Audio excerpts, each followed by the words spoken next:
e leia ele com bastante calma, trazendo ele para dentro do seu coração. Não leia só por ler.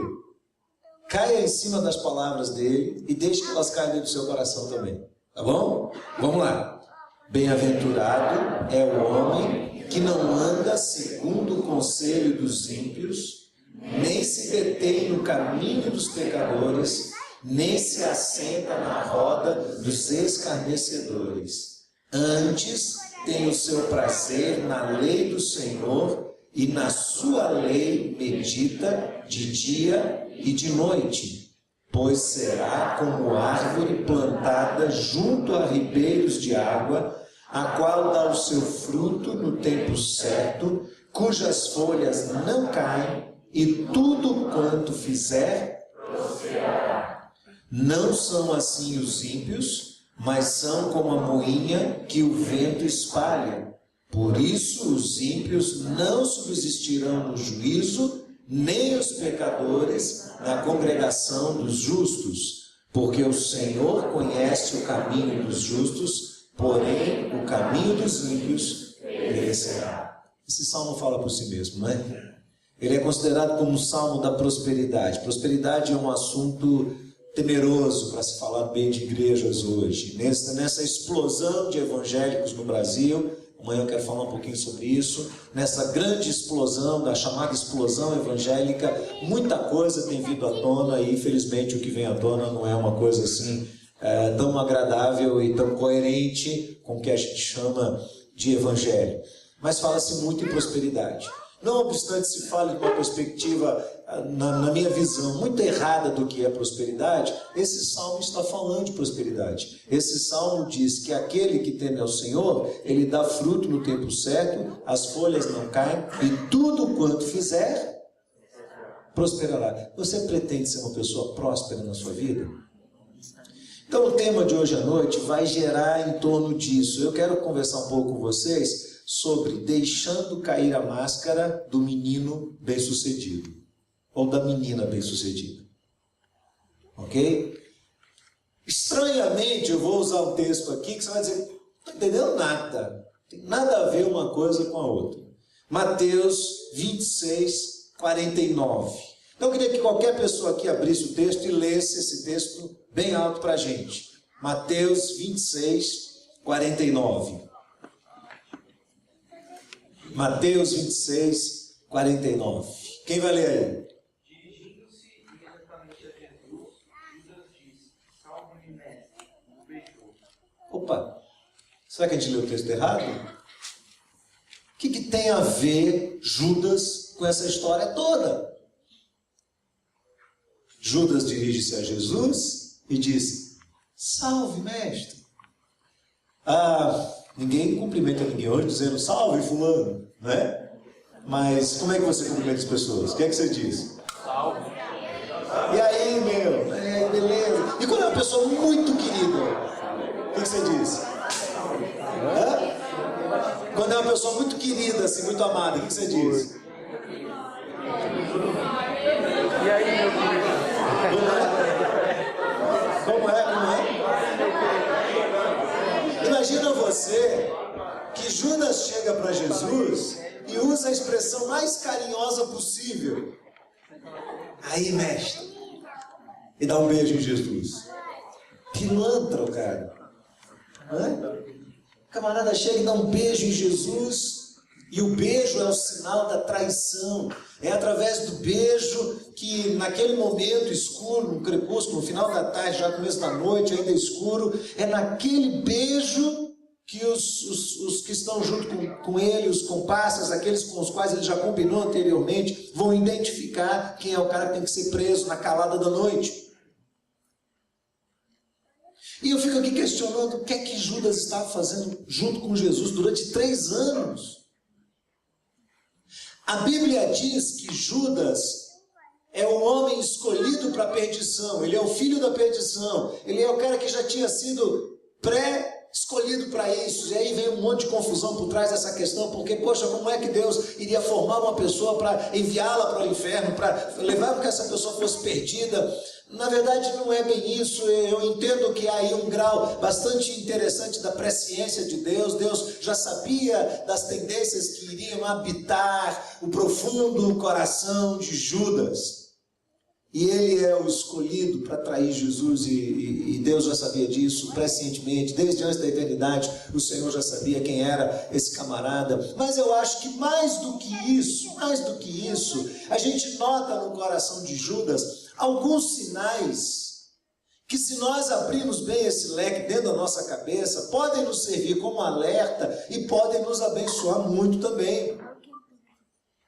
Se você olhar de perto a vida de Judas, se você lançar os seus olhos nos evangelhos e começar a analisar com carinho, com detalhes a vida dele, você vai perceber um cara extremamente egoísta e um cara muito voltado para si, um cara que queria as coisas para si. Judas era tipicamente uma pessoa materialista, era o cara que, quando os apóstolos acordaram entre si que eles iriam ter um sustento comum, eles iriam ter uma só bolsa, ele logo é o tesoureiro, e sendo tesoureiro ele começa a lançar mão daquele dinheiro e usar em benefício próprio. E naquela ocasião em que Jesus entra na casa e a mulher vem e quebra aquele pequeno vaso de alabastro e derrama sobre Jesus aquele perfume caríssimo, quando Judas sente o cheiro do perfume, olha o que aconteceu, ele fica indignado, e ele diz assim: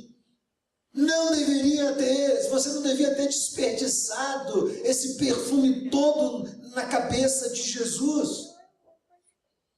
Antes, você devia vender para que a gente pudesse fazer o quê? Dar o dinheiro aos pobres.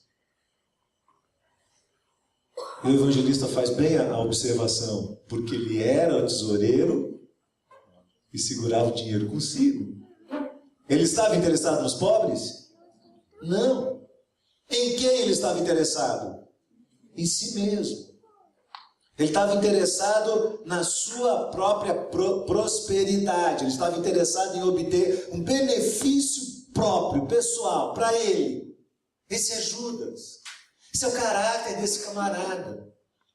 E quando eu olho para a vida de Judas, eu fico assim perguntando: o que é uma vida próspera? Para você, o que é uma vida próspera? O que é uma pessoa bem-sucedida, na sua opinião? É um cara que estudou, que fez 3 faculdades, que tem 2 empregos, trabalha 14 horas por dia, ganha aí na casa de 25 mil reais por mês, ou mais? O que é uma vida próspera para você, exatamente? Deixa eu dar um exemplozinho para vocês. Olha aqui nesse quadro. O que é uma vida próspera? Deixa eu apresentar 2 caras para vocês, 2 personagens. O primeiro deles é um cara que tem uma renda anual de mais ou menos 460 milhões de reais, tem uma frota de navios comerciais, tem casas imensas espalhadas ao redor de 7 países, possui um relacionamento intenso com líderes políticos e governadores de renome, é um homem que vive cercado do cuidado de mulheres, tem muitos filhos e tem milhares de empregados. Esse é o personagem número 1. Beleza? Personagem 2. É um pensador convicto, que de tão convicto acabou metendo-se em várias enrascadas. Foi preso e condenado e agora cumpre prisão domiciliar. Mora sozinho de aluguel, num quarto. O seu patrimônio compõe-se de algumas roupas, uma pequena coleção de livros, não tem muitos amigos, não é casado e não tem descendentes, não tem herdeiros. Vamos fazer uma votação aqui? Quem é o cara bem sucedido ali do quadro? 1 ou 2? Vamos lá, quem acha que é 1? Levanta a mão. Vamos ser sinceros, gente, seja honesto, tá? Quem acha que o cara 1 é bem sucedido? Quem acha que é o 2? Nenhum de vocês. E quem não acha nada? Vocês acham o que da vida? Muito bem, muito bem. Você sabe de que eu estou falando? Estou falando de 2 personagens bíblicos. O primeiro deles é Salomão. O segundo deles é o apóstolo Paulo. E aí quando a gente olha assim, nos nossos olhos, pelo nosso filtro capitalista, a gente vai dizer, poxa, Salomão, o cara tem uma grana boa, o cara está bem de vida. Mas Paulo não, é um fracassado. Acontece que eu disse algo, não sei se foi ontem ou hoje de manhã, que eu passei rápido por cima disso e alguns de vocês balançaram a cabeça, e eu quero voltar nessa questão. Eu disse, o mais importante não é a maneira como você começa a sua trajetória, a sua vida, mas a maneira como você termina os seus dias. Não é? É isso que determina o caráter de alguém. A grande questão é, antes da gente definir pelos nossos critérios e pelas nossas próprias lentes qual desses dois aí é o mais sucedido, vamos perguntar o que é que Deus pensou sobre esses caras. E aí o testemunho deles está bem escrito na Bíblia. O primeiro deles é o testemunho de Salomão. 1 Reis capítulo 11, do verso 4 ao verso 12, diz assim, pois sucedeu que no tempo da velhice de Salomão, o que mais? Suas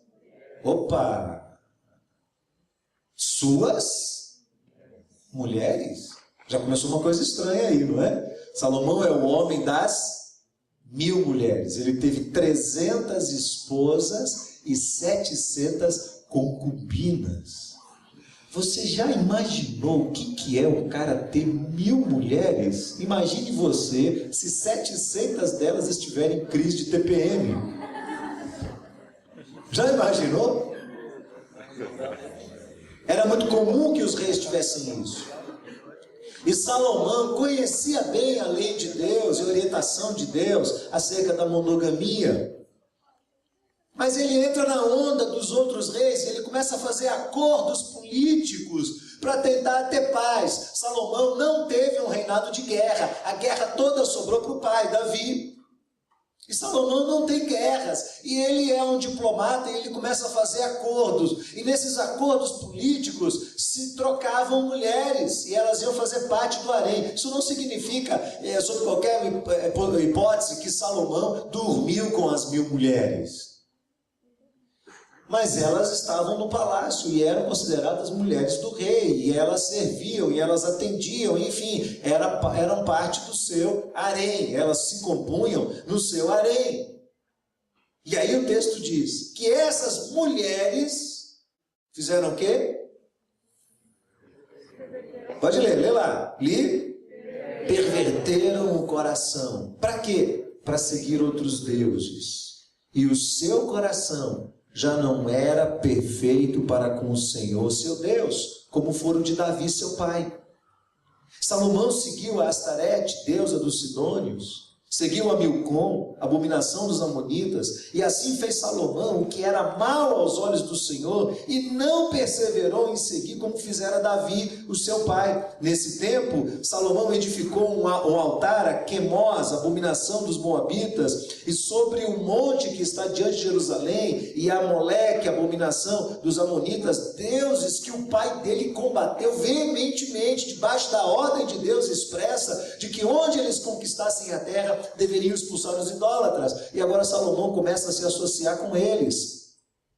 E assim fez para com todas as suas mulheres estrangeiras, as quais queimavam incenso e ofereciam sacrifícios aos seus deuses. Ele criou altares por todos os lados, porque aquelas mulheres que vinham de outras nações, elas queriam cultuar os seus deuses, e ele foi abrindo concessões e concessões e concessões, e aquilo virou um horror, um panteão de deuses. Pelo que o Senhor se indignou contra Salomão, porquanto o seu coração, leia comigo, porquanto seu coração se desviara do Senhor Deus de Israel, o qual 2 vezes lhe aparecera. Você sabe o que é isso? Deus abençoa uma pessoa, Deus fazer essa pessoa crescer, fazer essa pessoa prosperar. Você se lembra bem que no início da trajetória dele, Deus aparece para Salomão e diz assim, pede o que quiseres.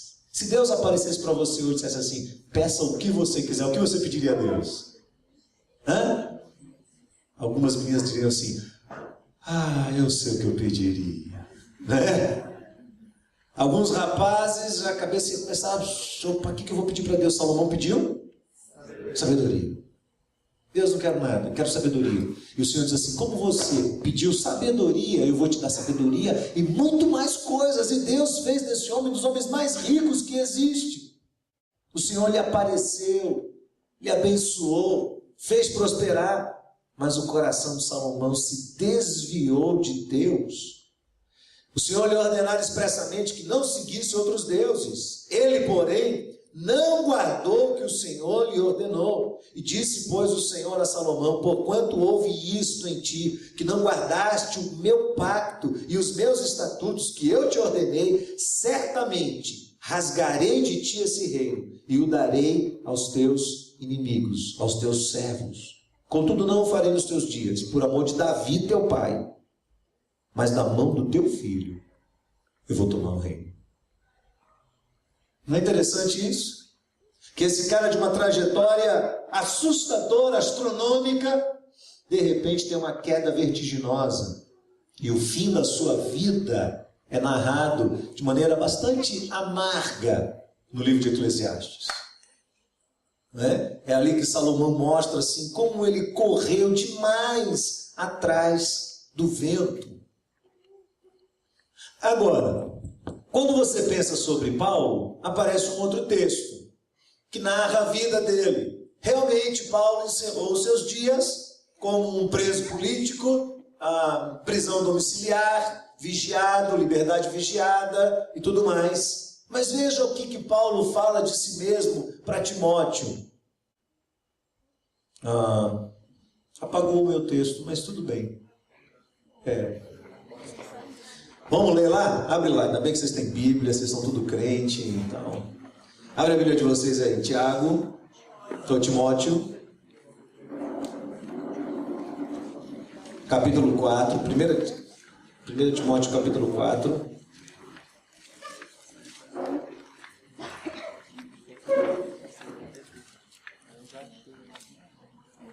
Desculpa, é 2 Timóteo, viu?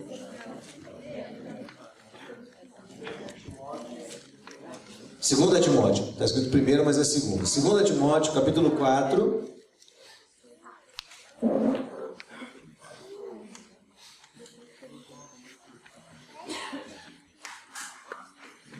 Segunda Timóteo, capítulo 4, versos 6, 7 e 8. Paulo diz assim, porque eu já estou sendo oferecido por sacrifício. O tempo da minha partida está próximo.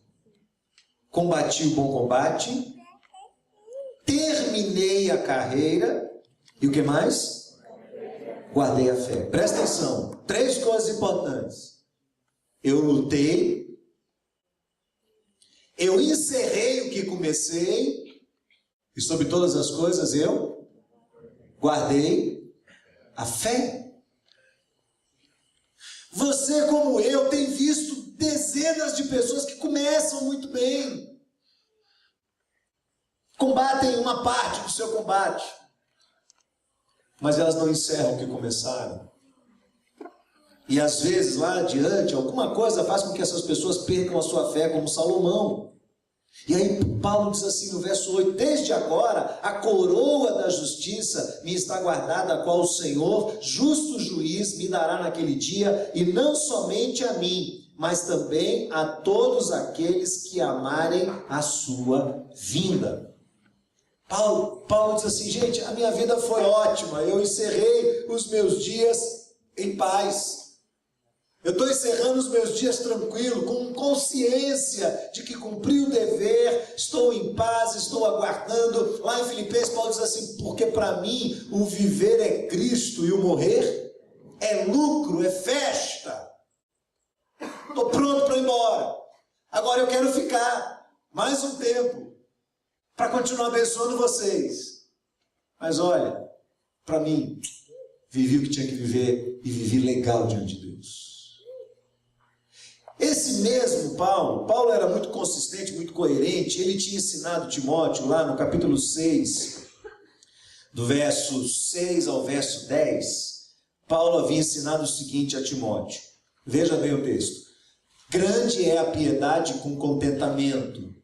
Agora leia o restante comigo. Porque nada trouxemos para este mundo, e manifesto é que nada levaremos dele. Tendo, porém, sustento e com que nos cobrir, estejamos com isso contentes. Continua. Mas os que querem ser ricos, para aí. Você já pensou em ser rico? Ter grana? Olha o que ele diz. Olha só o que ele diz. Mas os que querem ser ricos, continua, caem em tentação e em laço e em muitas concupiscências loucas e nocivas, porque o amor ao dinheiro é a raiz de todos os males. E nessa cobiça, alguns se desviaram da fé e transpassaram a si mesmos com muitas dores.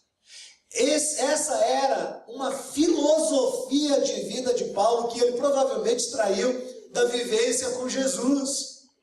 Jesus era o cara que não tinha onde reclinar a cabeça. E quando um chegou para ele e falou assim: mestre, te seguirei para onde quiseres. Jesus olhou bem para ele e falou assim: as raposas têm o seu covil e as aves do céu têm o seu ninho, mas o filho do homem não tem onde reclinar a cabeça. Quando os caras abordaram Jesus, dizendo assim: Senhor, é lícito pagar imposto? Jesus diz assim: pega aí uma moeda. Aí os caras pegam a moeda. De que é essa esfinge, essa figura que está aí? De César. Aí Jesus diz: dai a César o que é de César, e dai a Deus o que é de Deus. Cumpra os seus deveres. Mas, Senhor, como é que a gente vai pagar? Jesus vira para Pedro e diz assim: vai ali e pesca um peixe. Aí Pedro vai, lança o anzol, pesca um peixe, e quando ele abre a boca do peixe, dentro do peixe tem um estáter, uma moedinha que tinha um valor econômico suficiente para pagar o imposto de renda de Jesus e da turma toda em volta dele. E Jesus manda pagar. E esse mesmo Jesus é o que diz assim lá em Mateus capítulo 6, não andeis ansiosos por coisa alguma. Ele fala sobre as aves do céu, sobre os lírios do campo. Ele diz, portanto, não andeis ansiosos, porque o vosso Pai Celeste sabe que precisais de todas as coisas. Não vos inquieteis com o dia de amanhã, porque o dia de amanhã dará contas de si mesmo. Basta cada dia o seu próprio mal. Então, Paulo extrai de Jesus a filosofia de que a vida é mais do que ter coisas, ter bens.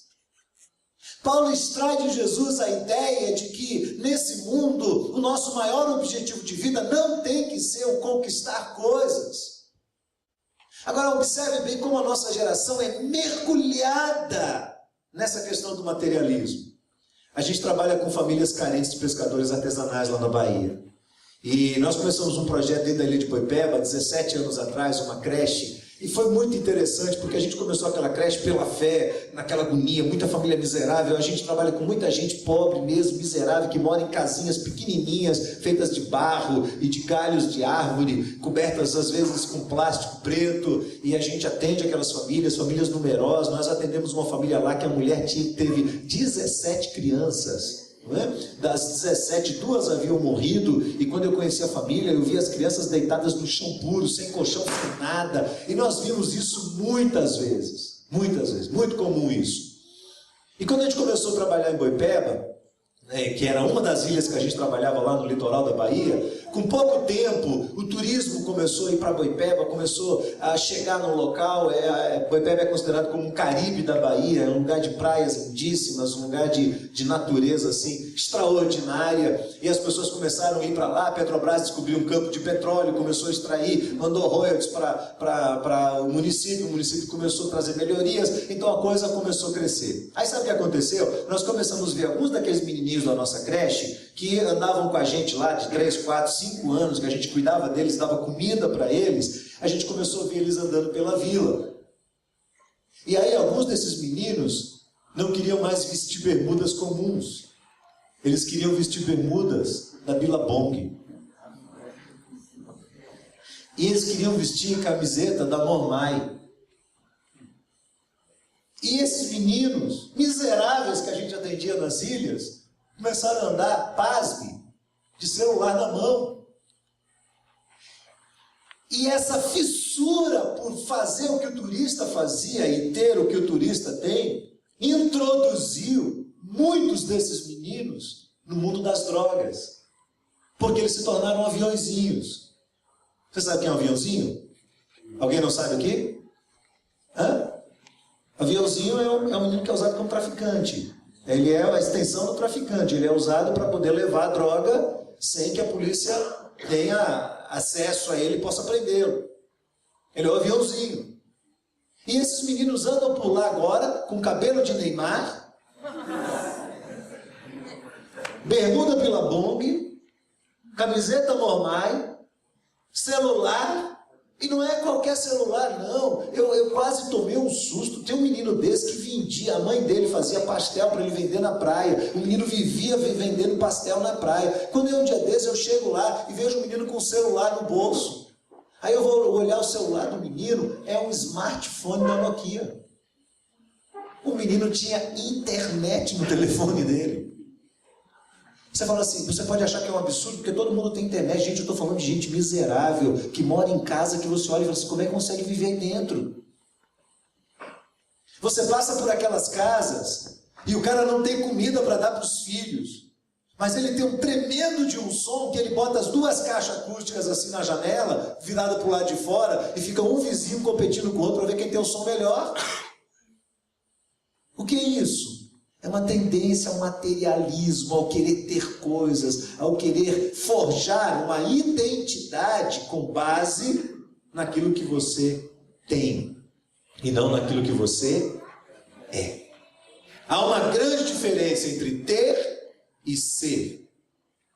Estava conversando com um jovem recém-chegado da adolescência um dia desse, ele falou assim, ó pastor, as meninas de hoje estão muito ruins. Eu disse, rapaz, não fala isso. Por quê?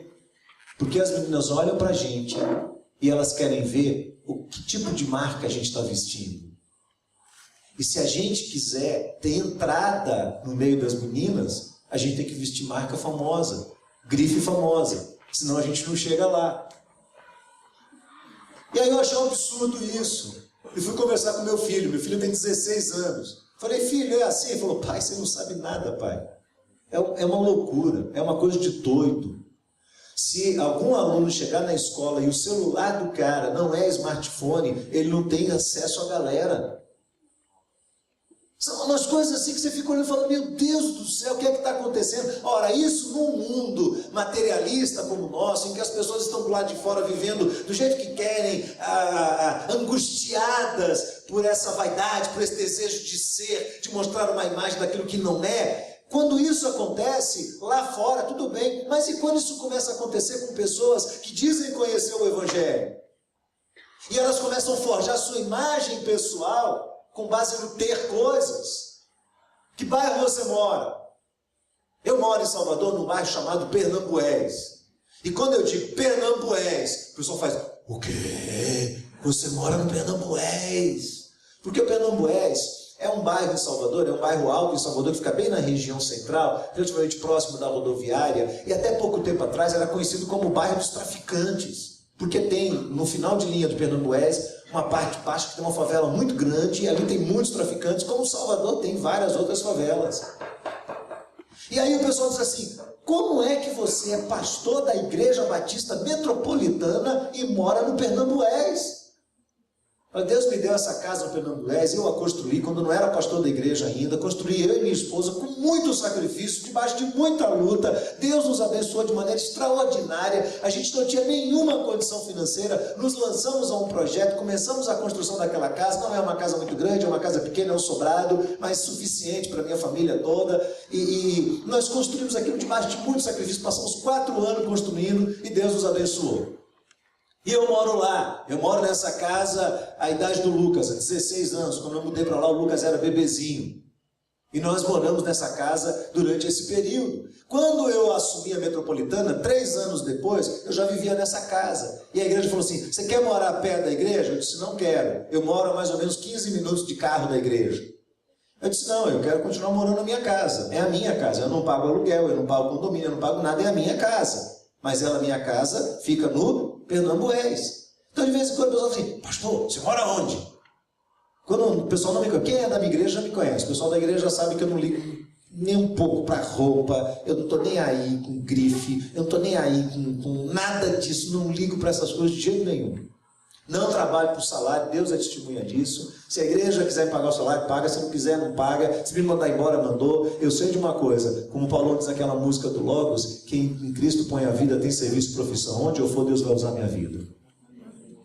Eu sei disso, eu tenho convicção disso, tenho absoluta convicção. Então eu não ligo para nada, não ligo para nada. Mas de vez em quando alguém fala assim, pastor, o senhor mora onde? Aí eu encho a boca e falo assim, eu moro no Pernambués. Aí o cara fala, ah, tá. E olha que meu lado lá está ficando bonzinho agora. Chegou um shopping center lá perto, não é? As meninas sabem disso, né? Está virando bairro de elite agora. Chegou um shopping center lá, está mudando a cara, construindo vários prédios e tal, o negócio está mudando. Eu passei os últimos 5 anos da minha vida usando um Fiat Uno. Aí é muito engraçado isso. Eu fui a uma reunião do governo em Salvador. Eu tinha um advogado na nossa igreja, tinha porque ele faleceu, e ele fazia parte de uma comissão de interação social na cidade, e eles estavam lançando um projeto novo, e houve uma reunião com o governador Jacques Wagner, e eu fui convidado para essa reunião. Essa reunião foi num salão de convenções de um grande hotel em Salvador. E eu fui para essa reunião, e o advogado me disse, eu não uso, na minha igreja a gente não usa paletó, gravata, nada disso, a gente anda assim sempre de camisa, manga curta, manga comprida e tal. É muito quente Salvador, e a igreja não tem esse costume de usar paletó e gravata. Mas a reunião ele falou, olha, você tem que ir trajado social. Eu disse, tranquilo, tal, vesti meu terninho, né? E lá fui eu, com meu Fiat Uno. Quando eu cheguei na entrada do hotel, o segurança logo me barrou. Peraí, aonde? Nós estamos indo numa reunião assim, assim, assim. Aí o cara ficou me olhando assim, olhou o carro. Porque só entrava carrão. Só entrava aqueles mega carros maravilhosos, pretos, né, aquelas coisas lindas entrando e tal. E eu com meu Fiatzinho Uno. Aí entrei, parei o Fiat Uno no meio daquele monte de carro e fui para a reunião. E eu vou numa boa. Sabe por quê, gente? Porque ninguém paga as minhas contas. Quem paga minhas contas sou eu. Não deu satisfação da minha vida para ninguém. Se eu ando de Fiat Uno, isso é problema meu. Eu ando por opção. O carro não é meu, o carro é da igreja. Agora, há um tempo atrás, a igreja trocou o carro por um Voyage. Aí eu estou andando com um Voyage novo. Aí os irmãos da igreja chegam para mim e falam assim, pô pastor, é que enfim você trocou aquele carro, viu? Por quê, irmão? Pô, de vez em quando você ia chegando assim, o pessoal falava, a gente falava assim, olha lá o pastor, e o pessoal dizia, naquele Fiat Uno. Vejam como é que está a cabeça das pessoas. Que valores nós estamos transmitindo para as próximas gerações? Que valores os seus pais transmitiram para vocês e vocês transmitirão aos seus filhos com relação ao que é a vida, ao valor da vida, de fato? Eu tenho lá na igreja um camarada que é um especialista em TI, tecnologia da informação. E você sabe que TI se o cara for bom em TI hoje, é a profissão da moda. O cara vai ganhar muita grana.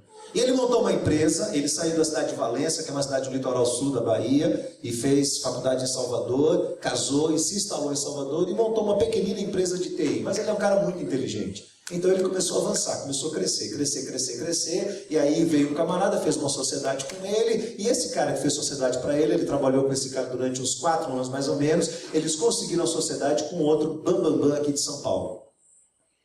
E aí o bambambam de São Paulo, quando começou a trabalhar com esse moço, viu a capacidade extraordinária que ele tinha e começou a explorar essa possibilidade. E aí começou a chamar ele para São Paulo, ele começou a viajar toda semana, vem para São Paulo, trabalha, volta, vem, volta, começou a ganhar dinheiro, saiu de um apartamento, foi para um outro apartamentozinho maior, e ele é casado, lá na igreja ele tem uma atuação bastante interessante, ele é líder de uma das equipes de louvor, ele toca teclado, ele é casado, tem a esposa, ele é um dos professores da escola bíblica, ele também divide algo de liderança comigo no Instituto Bíblico. Cara integrado, muito queridão, assim, muito amável, cara assim, gostoso de você conversar, inteligente.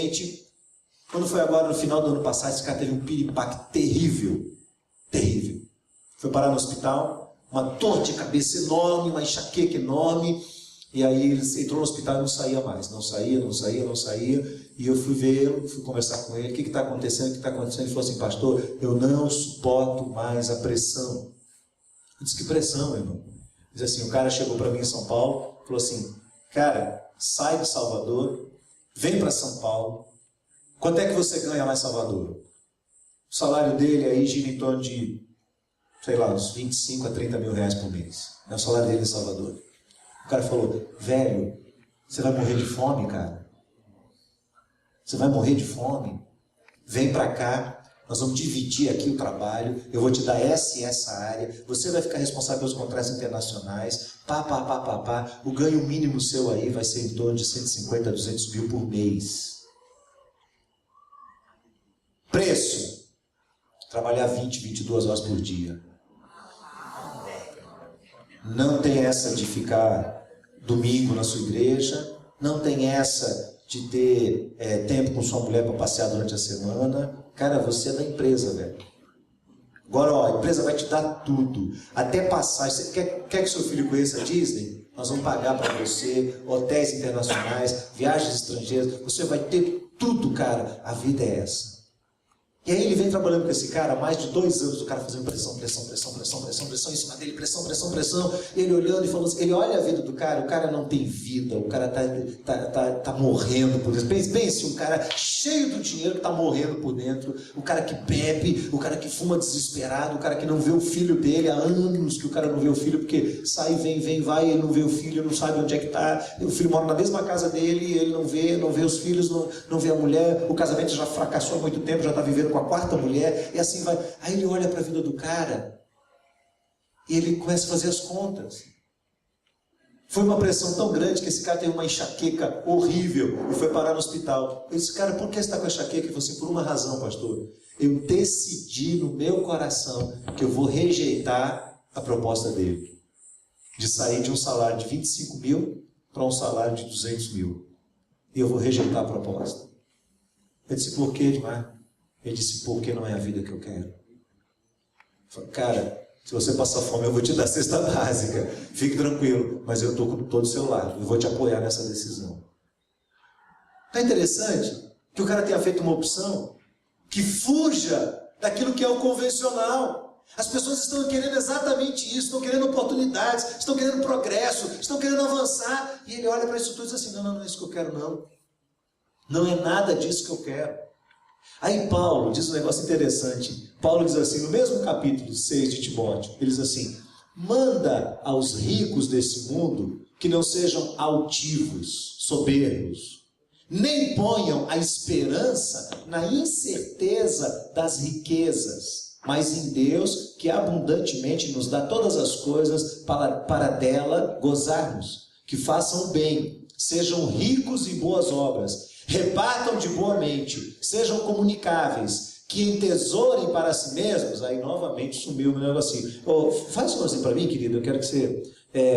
vamos desligar a conexão aqui do tablet dele, vê se você consegue manipular ele só, e aí, dentro desse texto aí, não, volta um pouquinho, volta.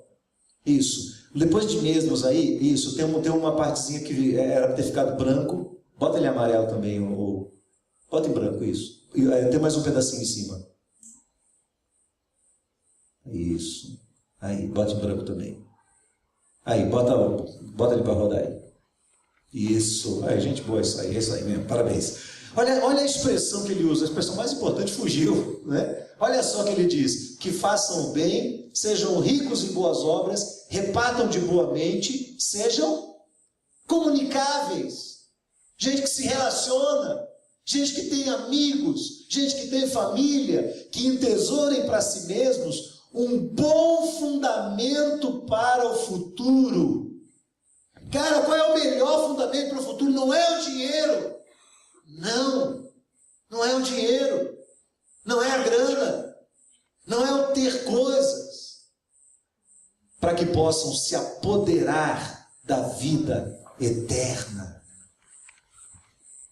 Olha bem para esse texto. Eu quero te fazer uma pergunta aqui. Será que você tem sido uma pessoa que tem mirado a sua vida e tem vestido a máscara do cara bem-sucedido, da menina bem-sucedida? Geralmente dizem isso, com exceções e muitas exceções, claro, que os rapazes, o grande interesse dos homens é no visual, naquilo que eles podem obter. Então o cara quer mostrar quem ele é com o carro que ele tem, quer mostrar quem ele é com a roupa que ele veste. E a mulher quer mostrar o que é com base na aparência física. Não é? O mais importante assim, para a mulher é a aparência. Como é que ela vai se apresentar. E isso começa a virar um mundo. Porque você tem que acompanhar as pessoas. Você tem que usar o equipamento que as pessoas usam, você tem que vestir a roupa que as pessoas vestem, você tem que fazer tudo que está... E cada vez mais as coisas estão mudando rapidamente. Quando eu peguei esse aparelho BlackBerry aqui, fazem 2 anos que eu estou com ele. Quando eu peguei esse aparelho, o cara da operadora é um operador de conjunto, porque a gente tem vários obreiros da igreja e tudo, e funcionários, então a gente fez um plano único. E aí ele deu e falou assim, isso aqui é a última geração, né? O negócio da moda, não sei o que. Eu falei, tá bom, ele funciona, ele fala. Fala, não, rapaz, olha, ele faz, ele acontece. Tá legal, eu acho que eu explorei 10% desse camarada aqui. E aí eu comecei a usar. Me quebrei um pouco a cabeça, no começo comecei a usar. Beleza, algumas coisas boas, eu recebo e-mails, eu vejo internet, pronto. 3 meses depois, eu vejo uma reportagem da revista Você S.A., dizendo que nos Estados Unidos, menos de 2% da população usa BlackBerry agora, que foi, isso aqui é americano, foi a febre americana. Hoje, 2% da população, 1 ano ou 2 depois de lançado o produto no mercado, 2% da população usam, e os que usam, escondem para que ninguém veja.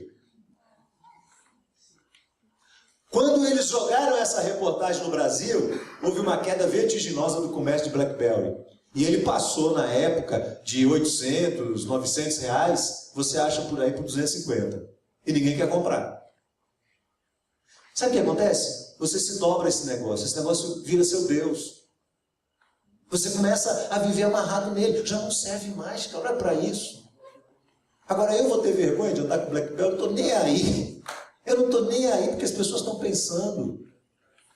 Mas o povo anda escondendo o celular, porque tem que ter agora o da moda, tem que ter o equipamento da moda, tem que ter o tablet da moda, tem que ter o computador da moda, tem que ter o carro, tem que ter. Aí você fica com uma vida de doido e perde os fundamentos da vida. Olha só os fundamentos dele. Fazer o bem, ser rico em boas obras, repartir, se comunicar e ter um bom fundamento para o futuro. Vamos tentar tirar essa máscara? Você tem coragem? Você tem coragem de vestir uma roupa esquisita e aparecer no meio dos seus colegas? E eles darem risada de você e falar assim, cara, não tô nem aí pra você o que você pensa da minha roupa, do meu jeito. É isso aí.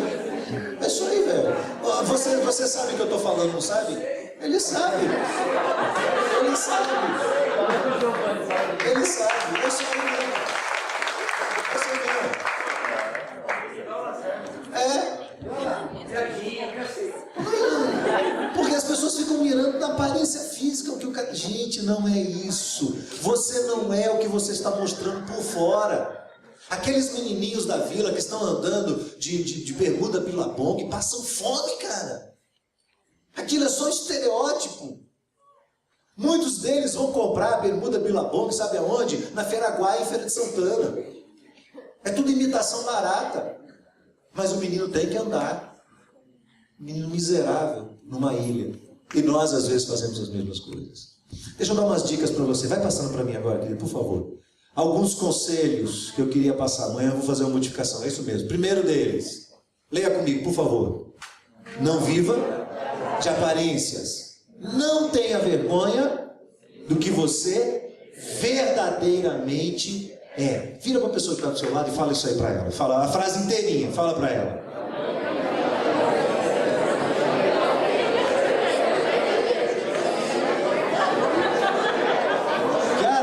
Para mim, você não tem que ter vergonha. Aí, gente, pronto. É só a frase. Peraí, é só a frase. Aqui, gente.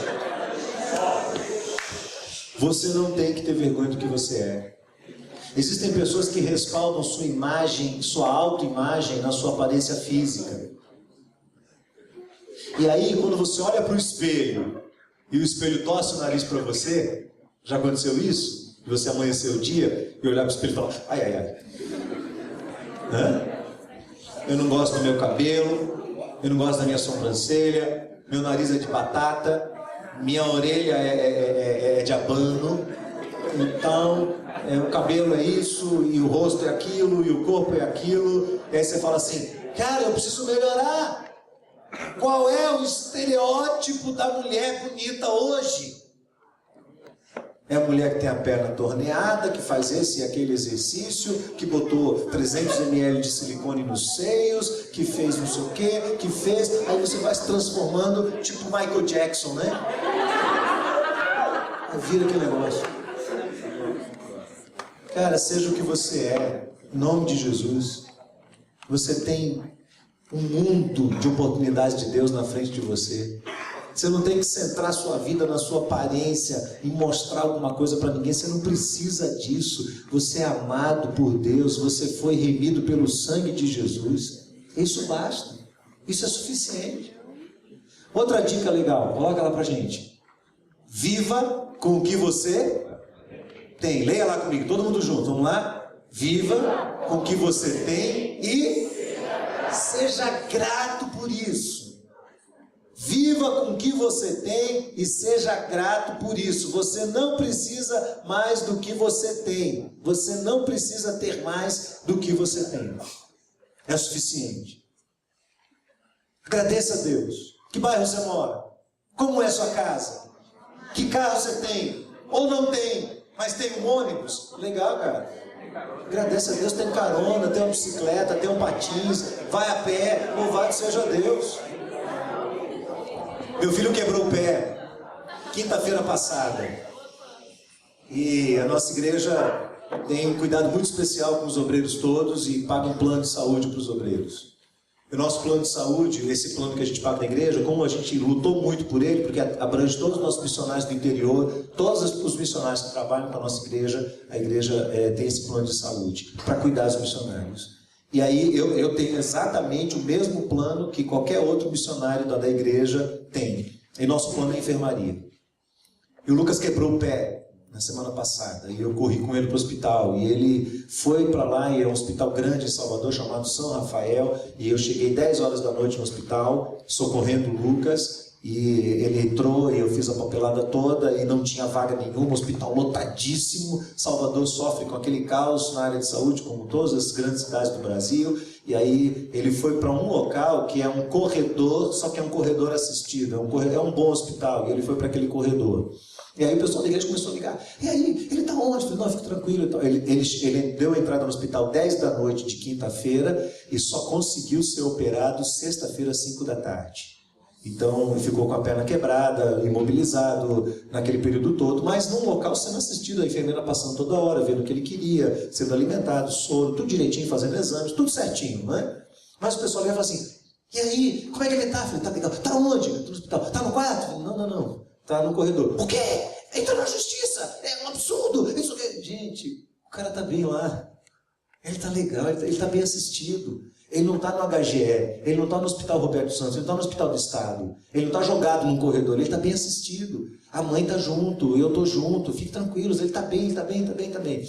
Ele foi para a cirurgia na quinta, 5 da tarde, saiu da cirurgia 9 da noite, foi quase 4 horas de cirurgia, botou lá um monte de pino na perna e tal, não sei o quê, aquela coisa toda. E saiu, e aí então tinham conseguido uma vaga, uma irmã da igreja que é enfermeira naquele hospital, enfermeira-chefe, ela interviu lá, e aí conseguiu uma vaga na enfermaria, num quarto com 4 outros pacientes, e a gente foi para lá e ele ficou bem acomodado. E eu disse, Deus, louvado seja o teu nome, Senhor. Quando eu vi meu filho na cama, medicado, com a perna dele engessada, com os medicamentos todos sendo administrados e tal, naquele quarto, falei, louvado seja Deus por isso. Eu não quero um quarto de luxo, eu quero que meu filho seja socorrido. Então, graças a Deus por isso. No dia seguinte, aliás, agora, essa semana, ele foi para casa, então essa semana eu fui levar ele no hospital para trocar o gesso, ver o pé, tirar, aquele procedimento normal.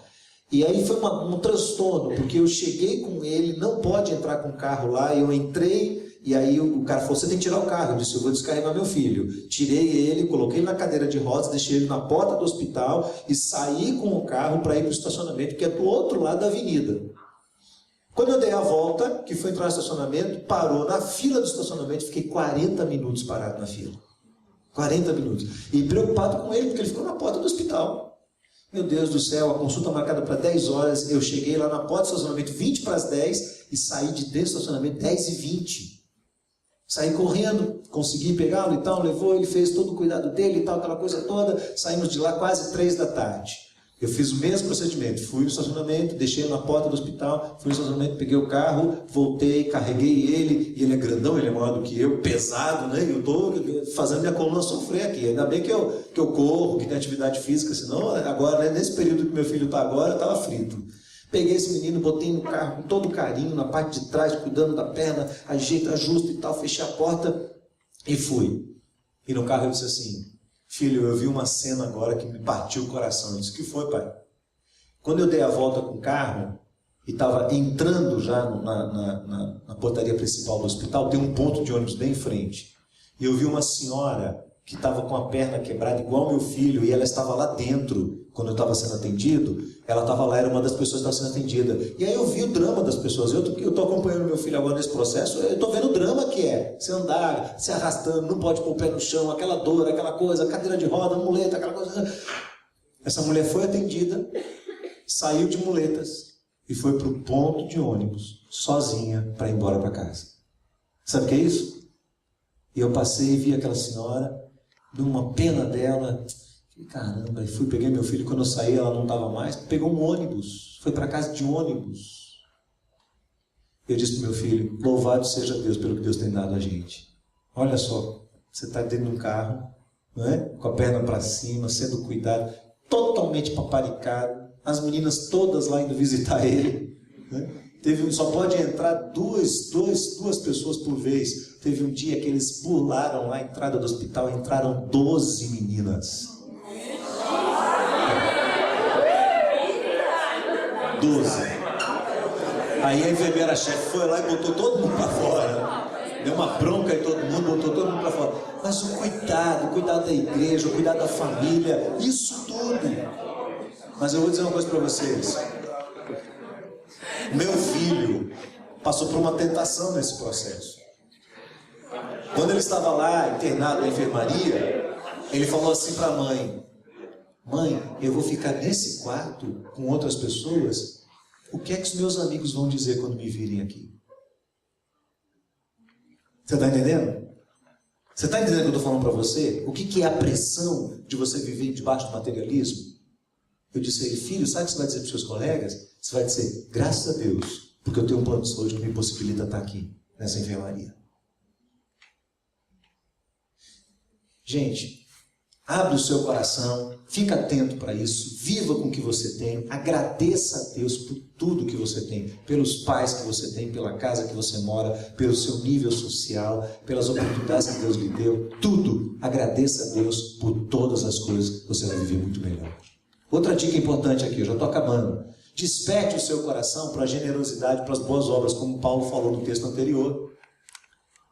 Você vai ser um profissional? Legal. Vai ser bem sucedido? Tomara que seja. Espero que você seja um excelente profissional na sua área, um cara bom ou uma moça muito boa naquilo que você faz.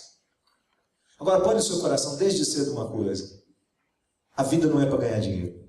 Vou ficar rico, vou morar no apartamento, depois no outro, eu vou perder a vida. Foi feita uma pesquisa no mundo sobre os povos mais felizes e os povos mais tristes. E descobriram que o maior índice de suicídio, no ano de 2009, o maior índice de suicídio no mundo, foi na Noruega. Noruega, considerado como país de primeiríssimo mundo. Não há falta de nada. Eu fui à Noruega, eu estive no norte da Noruega.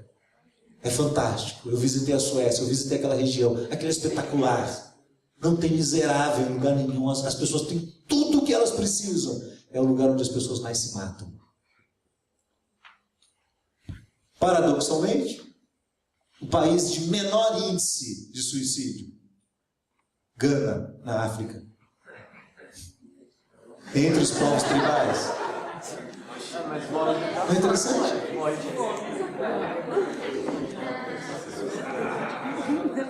Não é. Muito embora eles passem bastante necessidade, mas foi considerado o povo mais alegre. O povo tem maior disposição. Os caras estão morrendo de fome e estão felizes da vida. Será que não tem a ver com comparativo de vida isso? Desperte seu coração, entenda uma coisa, Deus vai usar muito sua vida, não é? Deus vai usar você para o reino dele e você vai ser muito mais feliz. Coloca outra para mim. Priorize na sua vida aquilo que é mais importante. Qual é o firme fundamento de sustentação do seu futuro? De verdade. Porque às vezes a gente ouve dos pais da gente: o seu futuro, estou preocupado com o seu futuro, eu quero que você seja um homem capaz de se sustentar, eu quero que você seja uma mulher que nunca dependa de homem nenhum, eu quero que você seja isso. É isso? Eu fui chamado para o ministério com 17 anos. Era membro da Vila Gerte. E a Vila Gerte sempre foi uma igreja que teve muitas oportunidades de viagens para o campo. Indo para esses campos, Deus tocou no meu coração e eu decidi que eu ia para o ministério.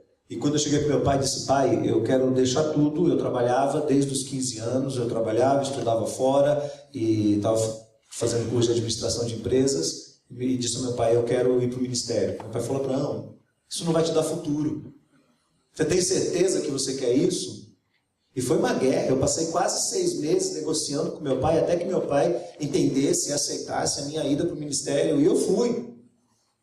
E agora, 30 anos depois de ter me formado, eu comecei no ministério cuidando de igrejas pequenas. Deus me chamou para ir para a Bahia, para lidar com gente carente, miserável, de pescadores artesanais. Eu olho para esses 30 anos de história e falo: meu Deus, quanta coisa o Senhor construiu, quanta família o Senhor restaurou, quantos ministérios nasceram. Eu quero ver se amanhã eu consigo rapidamente passar para vocês a dimensão do que está acontecendo lá na Bahia, de movimentação no campo missionário, de famílias que foram abençoadas, de casas construídas, de creche construída, de hospital clínica, que é um barco que a gente tem, que atende nas comunidades. Coisas que aconteceram que eu olho assim, tudo andando, caminhando e falo: Deus do céu, que fantástico. Eu sou um cara extremamente feliz porque eu dediquei minha vida ao Senhor.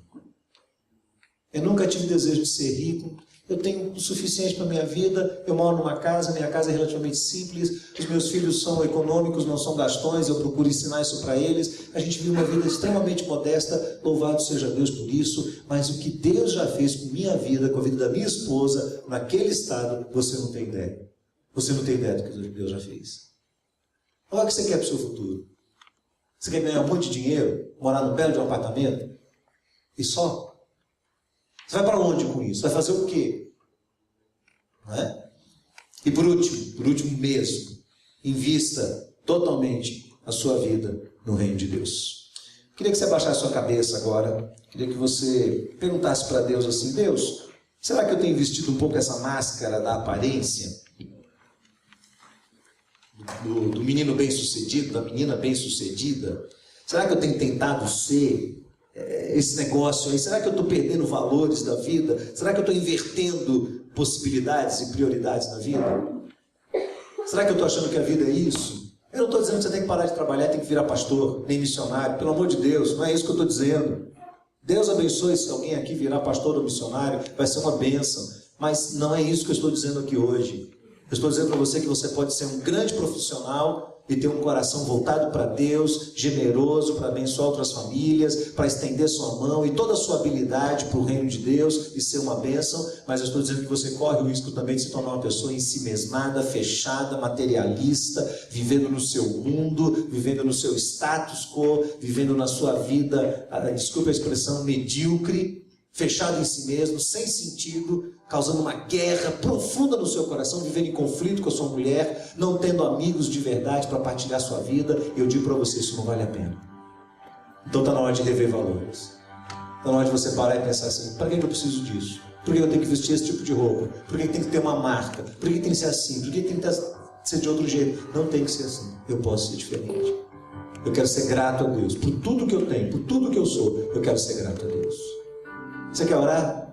Ora a Deus. Diga a Deus: Senhor, eu quero ser assim. Eu quero ser assim, em nome de Jesus.